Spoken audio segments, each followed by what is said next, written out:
আজকে সবাই মিলে খাট বা চড়াট বলে এটা বানাবো, সবাই মিলে দেখতে থাকুন। হেড মিস্ত্রি সবার কথা শোনা লাগবে, ঠিক আছে? হেড মিস্ত্রি একটা আর লেবার হচ্ছে আছে এখানে 5 জন লেবার। লেবারের অভাব নেই, এত লেবার।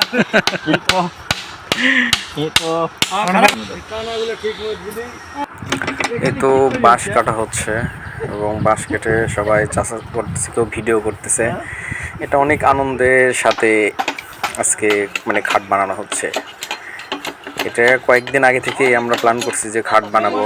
কিছুদিন আগে বাঁশ কাটা নিয়ে একটু লুকোচুরি হলো, তারপরে আজকের দিনটা একটু মেঘাচ্ছন্ন, এই জন্য সবাই একত্রিত হয়ে যে যার মতো বাঁশ কাটতেছে, আবার কেউ বাঁশ চাষতেছে। আর গোছ পোতা হয়ে গেছিলো আগেই, খুব ভালো লাগতেছে সবাই মিলে একসঙ্গে এগুলো কাজ করতেছি।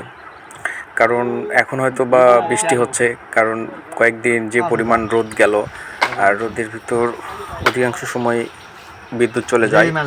এই জন্য আমরা এখানে এসে একটু আড্ডা দিব।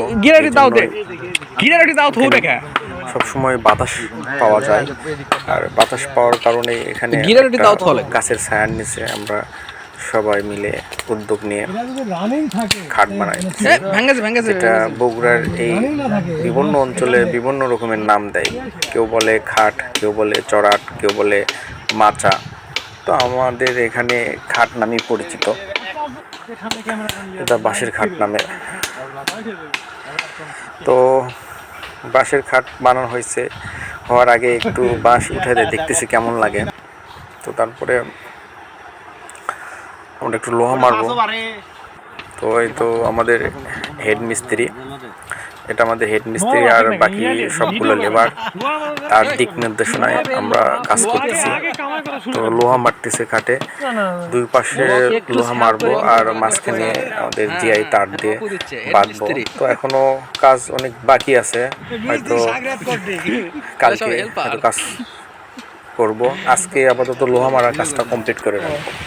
এই তো বৃষ্টি হচ্ছে, এই জন্য সবাই চলে গেছে, শুধু আমরা এই 3 জনই আছি।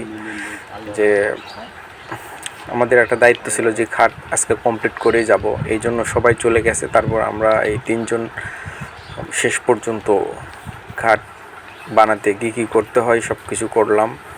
করতে করতে বৃষ্টি আসছে, বৃষ্টির ভয়ে অনেকে পালায় আছে। তারপরে আমরা 3 জন ছিলাম, তো 3 জন এই খাটগুলো কমপ্লিট করব।